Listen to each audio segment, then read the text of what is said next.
आपको समझने की ज़रूरत है।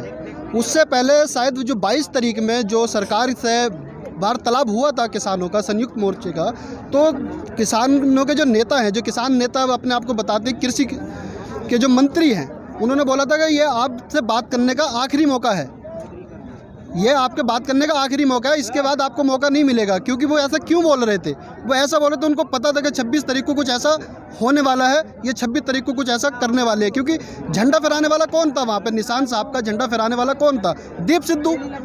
दीप सिद्धू कौन है? सनी देओल का राइट हैंड है। सनी देओल कौन है? भाजपा का सांसद है, भाजपा का सांसद है। शंभू बॉर्डर पे इन्होंने पत्थरबाजी की, वो लोग कौन थे? निगम पार्षद का पति था। तो आप समझिए इनके प्रोपेगेंडा को, समझिए आप। बिल्कुल सरकार को हराना इतना आसान नहीं है, क्योंकि सरकार को इस टाइम जनता नहीं चुन रही है, ईवीएम चुन रही है। वो इसीलिए बोल रहे हैं ना, जनता जितनी मर्जी खिलाफ हो जाए, आप शंभू बॉर्डर ले लो, टिकरी बॉर्डर ले लो या गाजीपुर बॉर्डर ले लो, अगर आप इस फ्लाईओवर के ऊपर जितने लोग बैठे हैं सब सरकार के खिलाफ हैं, लेकिन ईवीएम से आप यहाँ पे वोटिंग करा दो, मोदी जी जीत जाएंगे।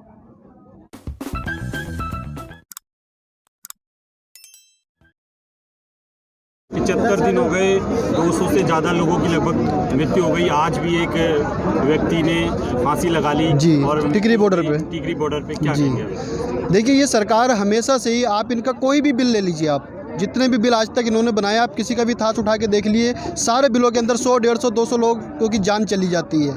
ये सरकार बनी ही लाशों पे है। तो लोगों का शहीद, किसानों का शहीद होना, जवानों का शहीद होना इस सरकार के लिए फ़ायदेमंद होता है। ये इसलिए ऐसा करती है। ये क्या लगता है जो कल चक्का जाम वगैरह हुआ, उससे लगता है कि आपको ये वाला माहौल तो शांतिपूर्वक निपट गया?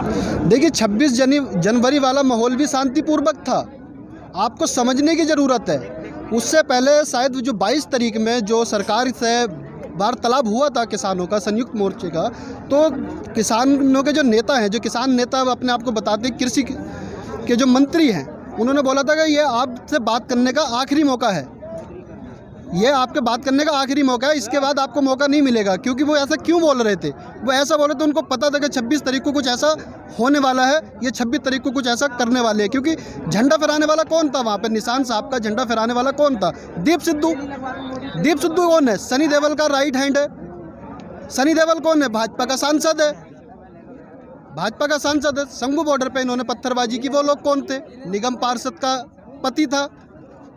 तो आप समझिए इनके प्रोपेगेंडा को, समझिए आप। अभी जो है, जो आपने देखा होगा, अंतर्राष्ट्रीय कई लोगों ने आपका समर्थन किया, यानी किसानों का समर्थन किया। उसमें एक उपराष्ट्रपति जो अमेरिका में नहीं बनी है, उनकी बातचीत भी है, हाँ जी, हाँ जी। उसको ये कहा जा रहा है कि भाई आप जो है, क्योंकि उसने समर्थन किया, तो उसको ये कहा गया कि आपको हिंदू फोबिया, यानी आप हिंदू नहीं हो, आप जो है हिंदुओं को बदनाम करना चाह रही हो। वो कह रही है कि मैं हिंदू हूँ। इसको कैसे देखिए, मैं आपको बताता हूँ, आज के नव भारत में हिंदू वो है जो भाजपा में है। अगर आप भी हिंदू हो और अगर आपने सरकार से सवाल कर लिया तो आप हिंदू नहीं हो। अब बात करते हैं इनकी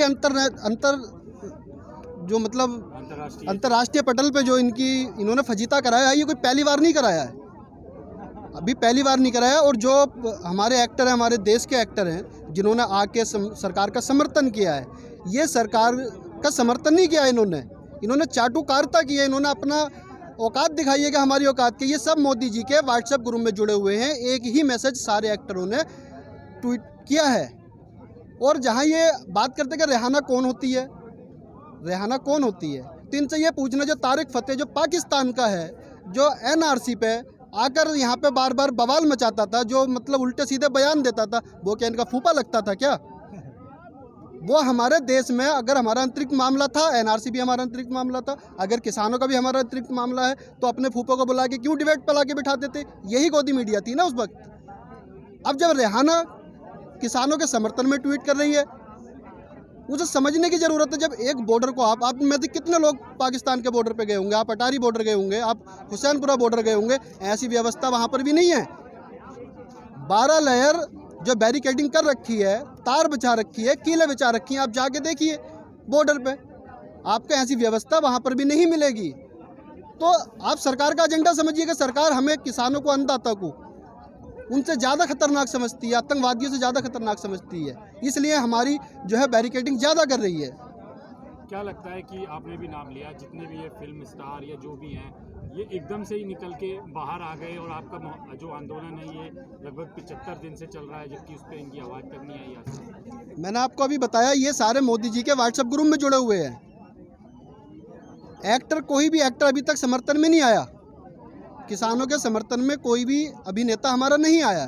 लेकिन जब उन्होंने देखा सरकार फंस रही है, देखो कोई भी नेता हो या अभिनेता हो, जब विचारधारा के साथ कोई जुड़ा होता है, आप उसकी विचारधारा नहीं बदल सकते। ये सब संघी निकले, जिनको हम अजय देवगन समझते थे, जिसको हम अक्षय कुमार समझते थे, जिसको हम देखते थे कि फिल्मों में कितना अच्छा मैसेज देते हैं ये, लेकिन ये संघी निकले ही। लेकिन इन्होंने तो पगड़ी भी बांधी थी, एक फिल्म आई थी उसमें इन्होंने सिख बन के पगड़ी भी बांधी थी, अक्षय कुमार ने। पगड़ी तो मोदी जी ने भी बांधी थी।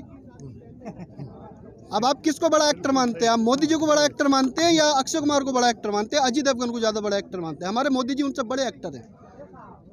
पगड़ी मोदी जी ने भी बांधी थी, लेकिन पगड़ी का मान सम्मान नहीं रखा उन्होंने, आतंकवादी बता दिया। पगड़ी बांधने वालों को आतंकवादी बता दिया उन्होंने। कंगना रनौत, क्या लग रहा है आगे किस तरफ जा रहा है ये आंदोलन? अब तो 2 अक्टूबर तक आप लोगों ने भी घोषणा कर दी है, लेकिन क्या लग रहा है किस तरफ जाएगा आंदोलन? देखिए, जब भूख लगी होती है ना, तो इंसान भोजन की तरफ भागता है। तो जब हमारे अधिकारों को कुचला जा रहा है, तो हम अपने अधिकार लेने के लिए जब तक भी ये लड़ाई लड़नी पड़ेगी, हम लड़ेंगे।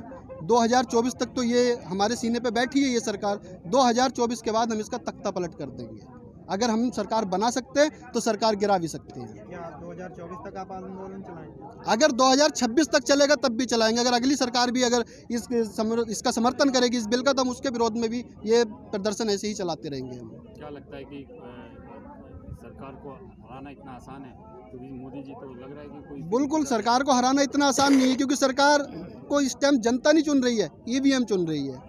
वहीं अमित शाह जी कह रहे हैं तो 50 साल राज्य करेंगे। वो इसीलिए बोल रहे हैं ना, जनता जितनी मर्जी खिलाफ हो जाए।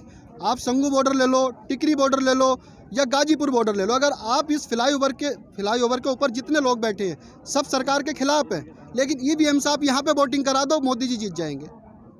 ठीक है सर, ठीक है।